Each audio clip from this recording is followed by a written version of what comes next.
Ini kalau ketinggian sekitar 50 cm ke atas, ada 60-an cm ini pemirsa. Nah, dan juga buahnya ini tetap nempel anti rontok ini pemirsa. Nah, itu buahnya cabai puyang hasil metode cangkok.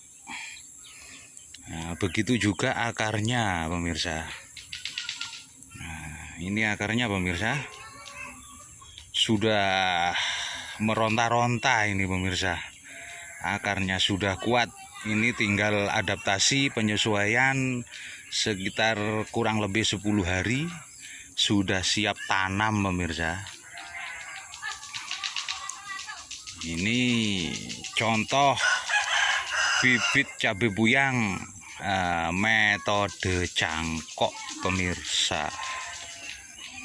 Oke, next selanjutnya pemirsa kita akan review pemotongan selanjutnya bibit ini pemirsa. Oke, kita taruh dulu pemirsa, soalnya tinggi nih, takut jatuh.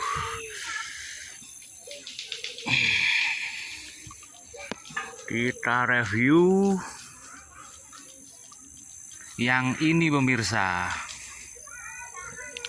Langsung aja kita potong di pangkal bawahnya seperti ini pemirsa. Nah, dia sudah patah pemirsa, goyang barusan. Nah, lalu kemudian, waduh, nggak bisa pegang pemirsa. Gini aja wis ya, langsung kita potong talinya. Ini sudah dapat pemirsa.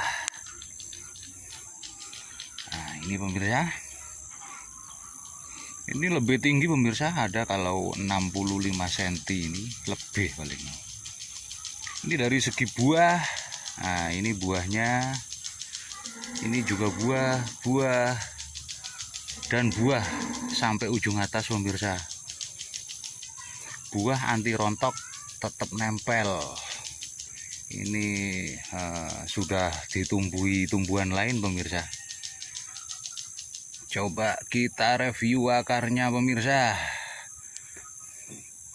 Ini tambah banyak pemirsa akarnya pemirsa. Akarnya sudah banyak. Itu putih-putih itu akar pemirsa, sudah sangat kuat sekali ini. Nah, itu akar itu kelihatan pemirsa. Sangat bagus, hasilnya maksimal.